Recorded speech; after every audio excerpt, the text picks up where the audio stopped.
La deuxième année du règne de Nabuchodonosor, Nabuchodonosor eut des songes. Son esprit fut troublé, et son sommeil le quitta. Le roi ordonna d'appeler les magiciens, les devins, les sorciers et les Chaldéens pour expliquer au roi ses songes. Ils vinrent et se tinrent devant le roi. Le roi leur dit : « J'ai eu un songe, et mon esprit est troublé par le désir de comprendre ce songe. » Les Chaldéens dirent au roi : « Ô roi, vis éternellement. Dis le songe à tes serviteurs, et nous indiquerons l'interprétation. » Le roi répondit, et il dit aux Chaldéens : « La chose est pour moi décidée. Si vous ne me faites pas connaître le songe et son interprétation, vous serez mis en morceaux, et vos maisons seront réduites en cendres. Mais si vous m'indiquez le songe et son interprétation, vous recevrez de ma part dons, présents et grands honneurs. C'est pourquoi indiquez-moi le songe et son interprétation. » Ils répondirent pour la deuxième fois et dirent que le roi dise le songe à ses serviteurs, et nous indiquerons l'interprétation. Le roi reprit et dit : « Certainement, je sais que vous cherchez à gagner du temps, parce que vous voyez que la chose est décidée par moi. Si donc vous ne me faites pas connaître le songe, il n'y aura pour vous qu'une sentence. Vous vous êtes entendus pour tenir devant moi des discours mensongers et pervers jusqu'à ce que les temps changent. C'est pourquoi, dites-moi, vous, le songe, et je saurai que vous pouvez m'en indiquer l'interprétation. » Les Chaldéens répondirent devant le roi et dirent : « Il n'y a pas un homme sur la terre qui puisse indiquer ce que demande le roi, parce que aucun roi, si grand et si puissant fût-il, n'a demandé pareille chose à aucun magicien, devin ou Chaldéen. La chose que demande le roi est difficile, et il n'y a personne d'autre pour l'indiquer devant le roi que les dieux dont la demeure n'est pas avec les êtres de chair. »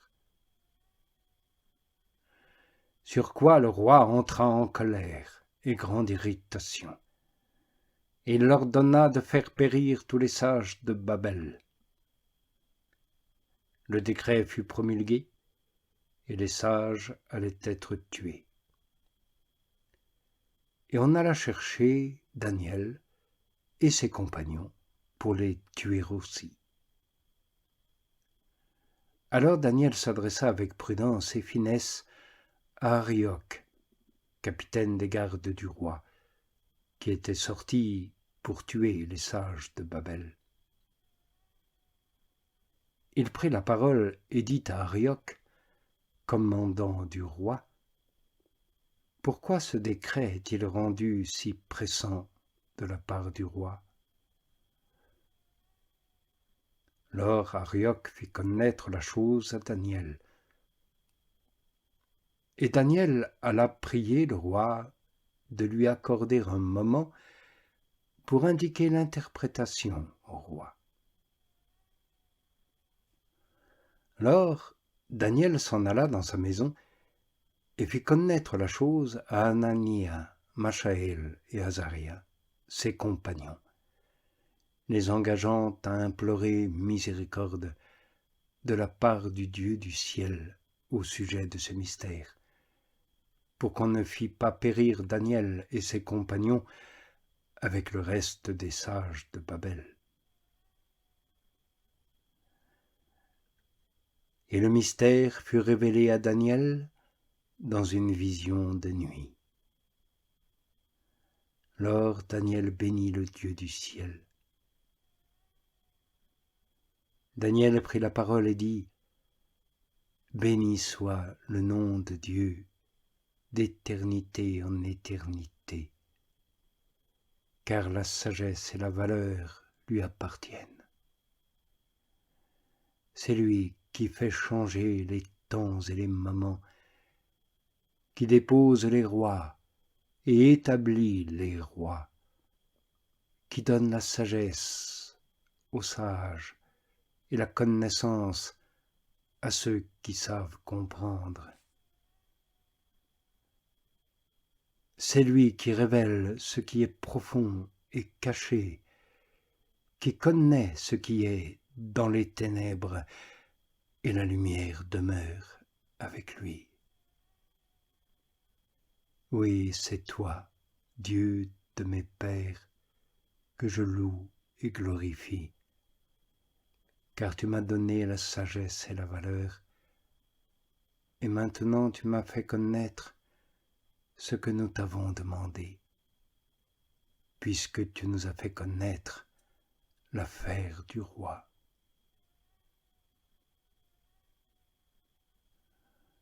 Sur quoi Daniel entra chez Arioc, que le roi avait chargé de faire périr les sages de Babel, et il lui parla ainsi : « Ne fais pas périr les sages de Babel. Conduis-moi devant le roi, et j'indiquerai au roi l'interprétation. » Alors Arioc conduisit en toute hâte Daniel devant le roi. Et il lui parla ainsi : « J'ai trouvé parmi les déportés de Juda un homme qui fera connaître au roi l'interprétation. » Le roi prit la parole et dit à Daniel, dont le nom était Beltchassar : « Es-tu vraiment capable de me faire connaître le songe que j'ai vu et son interprétation ?» Daniel répondit en présence du roi et dit : « Le mystère sur quoi le roi interroge, ce ne sont pas des sages, des devins, des magiciens, des astrologues qui peuvent l'indiquer au roi. Toutefois, il y a un Dieu dans le ciel qui révèle les mystères. Et il a fait connaître au roi Nabuchodonosor ce qui arrivera dans la suite des jours. Ton songe et les visions de ta tête sur ta couche, les voici. Toi, ô roi, des pensées te sont montées sur ta couche au sujet de ce qui arrivera dans la suite. Et celui qui révèle les mystères t'a fait connaître ce qui arrivera.